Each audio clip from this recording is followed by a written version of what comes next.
All right, welcome back. Today, we are diving deep into a magnificent story from the Buddhist scriptures. It's all about Manjushri, the Bodhisattva of great wisdom. We're going to uncover the origin of a vow that was so incredibly powerful, it's said to have literally shaken the cosmos. This story really reveals the true depth of his aspiration for all beings. So, our story kicks off in the middle of this huge assembly, and Manjushri himself is there. Someone asks him a pretty direct question. Hey, when did you first set your mind on enlightenment? Simple enough, right? Everyone kind of leans in, expecting a date, a time, a simple answer. But what they get is this profound, mind-bending riddle. He basically says that the whole idea of a person, a me, attaining a goal called enlightenment is an illusion. He's saying he doesn't see a self, or a path, or even a destination to get to. As you can imagine, this just leaves the entire crowd completely puzzled. And now, they're even more curious. Seeing that everyone is just scratching their heads, the Buddha steps in. He kind of smiles and promises to tell everyone the real origin story of Manjushri's vow. A story from a past so distant it's almost impossible to imagine, from a time long before he was even called Manjushri. Now, to really get this story, you have to wrap your head around just how long ago this was. And I mean really long ago. The Buddha takes us back 700,000 Asankhya Ganges sands of eons. And Asankhya is a number so huge that in ancient India, it basically meant uncountable. Now imagine taking that number and multiplying it by the number of grains of sand in 700,000 Ganges rivers. Yeah, we are going way, way back into cosmic history. So in this incredibly ancient time, in a world system they called Unborn, there was a Buddha teaching the path. His name was Thunderous Sound. And in this world, there was a very righteous and powerful king, and he's about to become the hero of our story. This was King Pufu. He was known everywhere for being just and incredibly generous. He was about to make an offering that would be talked about for ages, but it would also lead him to this critical moment of doubt that was going to change everything. Get this, for 84,000 years, the king and his entire kingdom poured everything they had into supporting Buddha Thunderous Sound and all his followers. We're talking the best food, the finest clothes, palaces, you name it. And they did it tirelessly, without a single shred of regret. It was just this act of pure, sustained devotion on a scale that's really hard to wrap your mind around.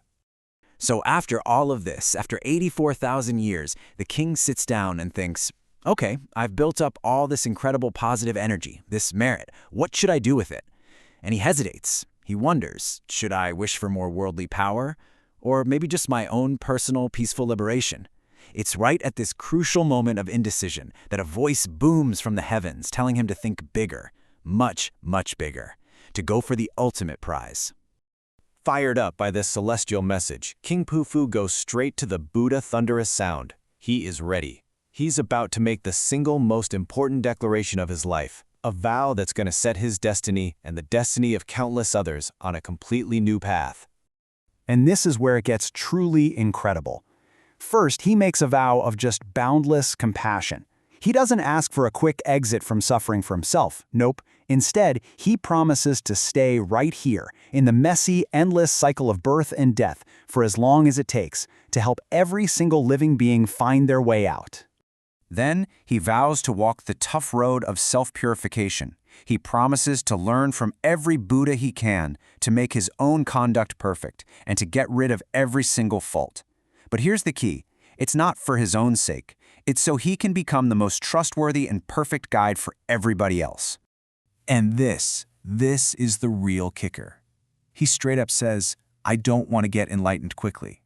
He actively chooses the long, hard, selfless path of a bodhisattva. He commits himself to spending countless ages in the future just working for the good of all. This is the absolute heart of his vow. Then, to prove he means business, he basically throws down a challenge to the universe itself. He says, look, if this vow is real, if my intention is true, then let the very ground we're standing on shake and tremble to prove it. But he doesn't stop there. He doubles down. He adds one last condition. He says if his heart is truly 100% pure, with no hidden selfishness, no tricks, then let heavenly music fill the air, and let a rain of divine flowers fall from the sky. And in that exact moment, bam, the universe answers. The whole earth shakes violently in 6 different ways, which, in these texts, is always a sign that something huge, something world-changing has just happened. Ethereal music just fills the sky, and this gentle shower of celestial flowers rains down on everyone. His sincerity was so pure, it was confirmed by the cosmos itself. So, who was this incredible king? This king whose aspiration was so pure that the universe literally gave him a standing ovation? Back in the present day, with everyone listening intently, the Buddha finally reveals the answer they've all been waiting for. Yep, King Khufu, from that unimaginably distant past, was none other than Manjushri in a previous life. This whole epic story was about his very first vow. It was the moment his journey to becoming the Bodhisattva of great wisdom truly began. And that one single vow as King Khufu kicked off this unbelievable journey. After another 64 Ganges sands of eons, he reached this profound state of wisdom. But the Buddha explains that even now in the present, though Manjushri basically has all the qualities of a fully enlightened Buddha, he chooses to remain a bodhisattva. Also, he can keep on fulfilling that powerful, ancient vow. But the impact of his vow, it's just staggering. It didn't just transform him. Look at this ripple effect. The 20 billion beings who were with him that day, his court, his followers, they were so incredibly moved that they all made the exact same vow. And the Buddha reveals that every single one of them has since become a fully enlightened Buddha. All of that sparked by the inspiration of one king in one moment. This story just brilliantly shows the immense, cosmos-shaking potential that's locked inside a single, purely selfless intention. A vow made from a place of true compassion doesn't just change your own future, it can change the future of worlds. And it leaves us with a pretty big question, doesn't it?